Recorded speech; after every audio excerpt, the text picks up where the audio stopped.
Yes, hello folks, welcome back. I am hoping uko salama. Na hapa ni Dr. Politica. Hapa tuna decode power, tuna dissect Kenya.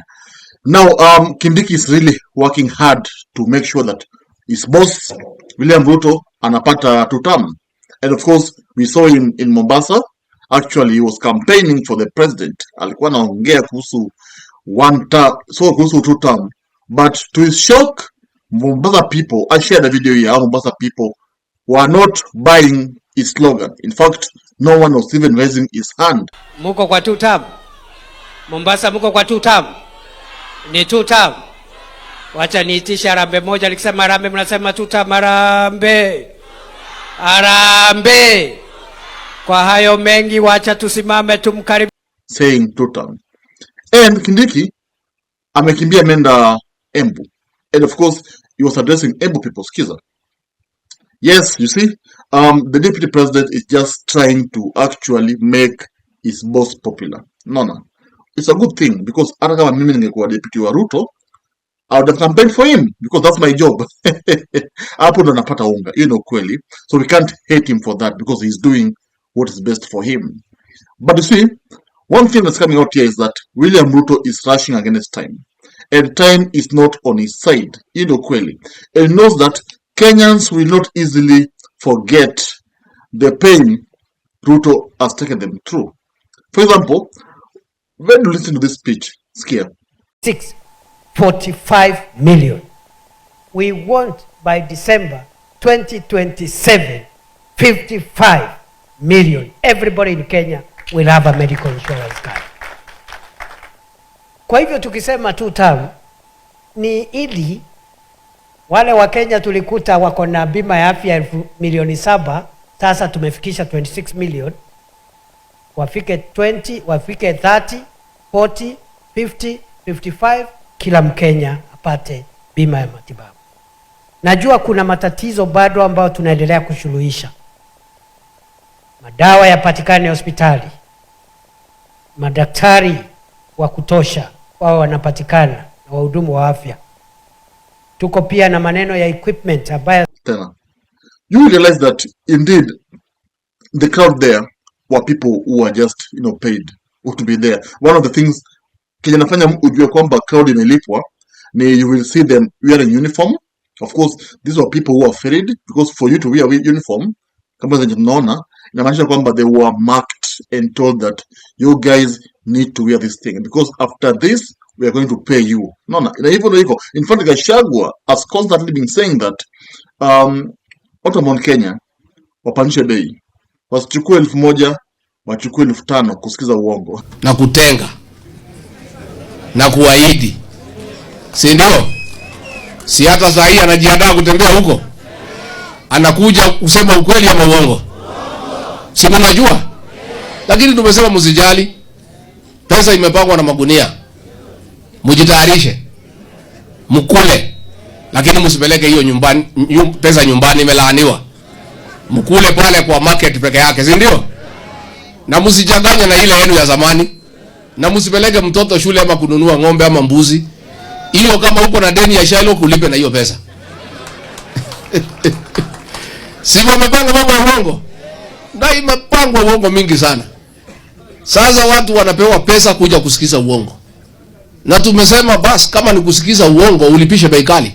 Kwa sababu uongo ni kitu baya. Sasa usipewe 200 kusikiza uongo utakuwa ni mjinga. Kusikiza uongo ni kutoka 3,000 kwenda mbele. You see, that was a bombshell in a comeback from Gachagua. And Gachagua amekuwa akiportray William Ruto kama mtu mwenye anabai crowd. And of course, I remember there was a video that was trending about women actually being shouted at. Actually, people were calling them off and wanawaambia, you are betrayers, nyinyi ni wabaya.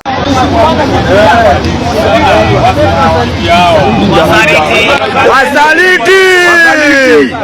Wasaliti! Wamama ndio wasaliti!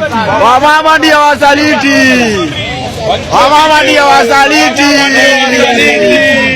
Wamama wasaliti! Oi! Acha tuone hii gari.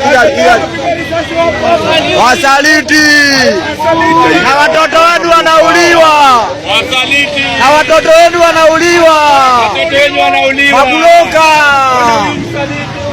hizi ni wasaliti, wasaliti, mabuloka. Mabuloka ni wamama wasaliti. Kai gari hapa. Kai gari hapa. Ndio wamama ndio wasaliti. Wamama ndio wasaliti. Nyinyi mnakula pesa ya Ruto ndio muattend meeting. Yet the economy imeharibika, people are suffering, people are dying, people are abducted.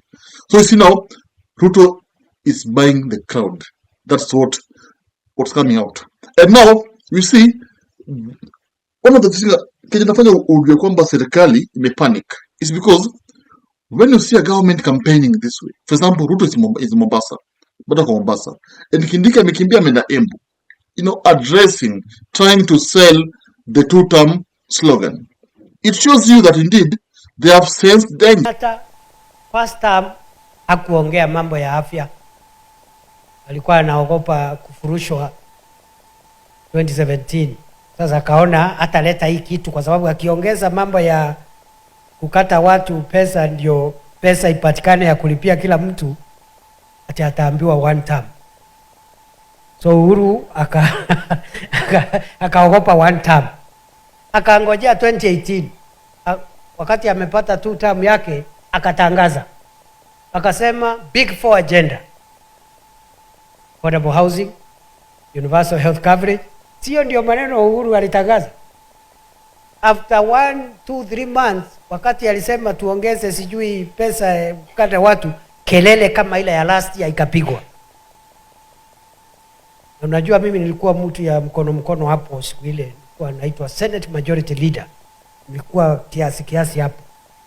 So tulikuwa tunasukumana na hiki tu, alafu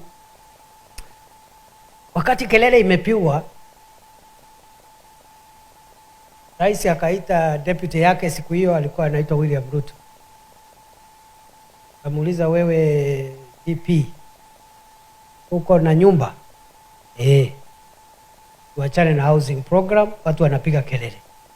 Uko na medical insurance? Yes. Kama uko na medical insurance, watu wanapiga kelele, tuachane na hii universal care coverage. That is how the program died. Na ndio siku hii tumesema, siku hii this time round hatutaachana na hiki. Yeah, and they are seeing that winning the second round won't be what they think. It won't be that easy. Despite the president playing hard to get. You see, rais amekuwa akicheza hard to get. Anacheza very tough. Amekuwa akisema kwamba hawezi acha hii inchi kwa mtu mwenye hajasoma. He's now saying that Gachagua hajasoma. It means that at the time he was actually having Gachagua to campaign for him, hakujua Gachagua hajasoma. Sasa hizi ndo anatuambia Gachagua hajasoma. So these are just ways of trying to like the public. Ndio sababu tumeungana. Tunaelewana?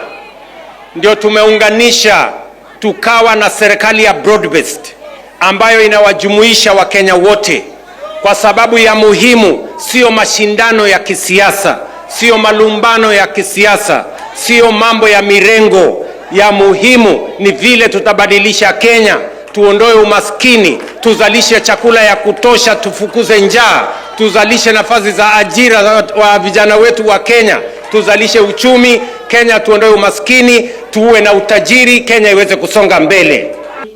Mheshimiwa Rais, umetusaidia tuwe na taifa moja. We are grateful for helping Kenya to be a united country under God, one nation, one people. And our ethnicities, our religions should not defeat the project of creating a united Kenya. Na hiyo ndio inafanya hawa wananchi waseme 2 term. Ama namna gani? Muko kwa 2 term? Mombasa muko kwa 2 term? Now Interior National Administration hoodwinking the public, kudanganya wa Kenya kwamba huyu jamaa msimsikize. It shows indeed they see Rigiji as their biggest threat. Na hiyo ndio kweli niko sasa. And Kindiki is trying to make his boss happy. Unaona, is trying to sell the two-term slogan. Remember, two-term ilikuja after one term gained popularity. And one term actually il hit in the whole country and everywhere people saying one term. No, Kindiki anasema kwamba saa hizi one term imeisha, ni two term. Why can he say that when he was in Mombasa, he tried to tell Mombasa people, say many two term, and no one was even raising his hand. In fact, we could even see only 5 people kule mwisho wakiraise mkono wao two term. It means, and even the people we saw ni kama watu wenye walikuwa wamelipwa, but the biggest crowd was not even chanting two term. So forcing Kenyans to say two term is a problem, and in fact this shows indeed the government has panicked. Now ameona kwamba ikweli hii serikali ni ngumu to win second elections. And you see, I want to ask you this question: do you believe that Gachagua will actually be the flag bearer? Because ninaiona, if Gachagua becomes the flag bearer of opposition, I mean Gachagua will give Ruto a run for his money. You know, kweli. You see, when you see Ruto focusing on Gachagua, constantly attacking Gachagua, it tells you that he sees Gachagua as the biggest threat towards his re-election. Because you can't attack someone mwenye aujali ama mwenye wogopi. You only attack someone you are fearing. That's how it is. You can only talk about someone you think about every time, or someone you see as a potential danger towards your re-election. That's how it is. So Ruto's biggest problem now, should Kalonzo Musyoka and Matiangi decide that they're actually going to support Gachagua and they're going to accept Gachagua to be their flag bearer, I think William Samoei Ruto will be given a run for his money. Ruto won't survive. You know, clearly. I'll tell you what, no one should tell you that Gachagua is nothing. Gachagua is actually currently the best politician in Kenya. Why? He has best slogans. Ya Wantam, kasongo, kadono kaonga, and I've seen, his politics is catchy. No, like everyone wants to relate him with him. That's why you see when he was even in USA, people missed him. The country was just, quiet. Nothing was going on because Gachagua was not there. And the day he was returning, we saw how the nation was in shock. The nation was intense. I mean, things were now moving. That shows you how powerful someone is. We even saw Odinga immediately going out of the country. In fact, people thought that Raila was going to stage also a shocking comeback, the same way Gachagua staged. But Raila came back quietly. And I've been saying in this podcast that the Agwambo, the Raila we have now, is not the Raila we had in 2017. I'm the biggest lover of Raila Odinga. And to be honest with you, yeah. But the truth has to be told. The Raila we are having now is not the Raila Odinga we were having in 2019, 2018, 2017, 2013, 2007. No. The then Raila could actually say that kesho ni holiday. No one will go to work. Clearly. But the today's Raila can't say that. The then Raila Odinga would actually order Kenyans to converge in Kamkunji. What were the Kamkunji? And you will see people actually waking up early in the morning going to Kamkunji just to listen to what Raila is going to say. But today's Raila Odinga can't do that. Of course, not that he's old. No. I personally believe that Raila made a mistake by joining Ruto's camp. I believe that. Because actually, that washed away his good politics. And now people saw him as someone who is just doing business. As someone who has got no intention of becoming the president of Kenya. And that's how it is. And people forgot even the good things Raila did. Truth be told, Raila has done good things in Kenya. We have seen how he has fought for democracy, how he has fought for reforms for IBC, how he has consumed tear gas just to make sure that the cost of living is actually brought down.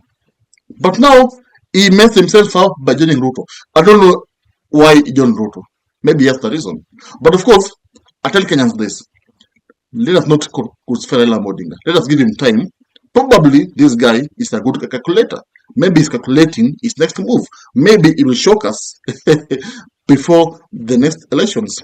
Because I believe Agwambo can't support Ruto in 2027. I believe that. I don't think Raila is that, careless. Anyway, that's a story for another day. So, my main reason why I'm doing this video now is because Kindiki is just, trying to make his boss happy. And Ruto is just campaigning. That's why you see now, we even met teachers, gave them 10K every per teacher. He met, Kiambu people. The president is just desperate. Jamaa ako desperate. He just wants Kenyans to forgive him. He just wants Kenyans to give him a second chance. No. That's what he wants. But the question is, if Ruto is given a second chance, what will you expect? Kama first time hii ndio imekuwa chaotic. Gen Z revolution, watu wamekufa, njaa imeua watu nini. So should he be given the second chance? The guy will do the worst because now he won't be needing any campaign. Yeah. Akipewa second chance, of course he will do whatever he wants because he won't be needing Kenyans. Yeah, because he will be serving his last chance, his last term. So he will do whatever he wants. Yeah, atafieka country vizuri. Corruption will be massive in Kenya. Clearly, we are just telling it the way it is in this podcast. We are not actually sugarcoating anything. Tunasema venye iko. So if you are a big lover of the truth, this is your place. Yeah, subscribe, comment, so that you always get the best from these contents. Yeah, you always get the best, the best analysis, how things are. Not sugarcoated, not, as in just how things are. Comment that, and of course, I meet you in the next video. Thank you, subscribe. If you love politics, then Dr. Politica is your cup of tea. The place for minds that think. If you are watching this from anywhere else, search the name, hit subscribe, and stay sharp with us.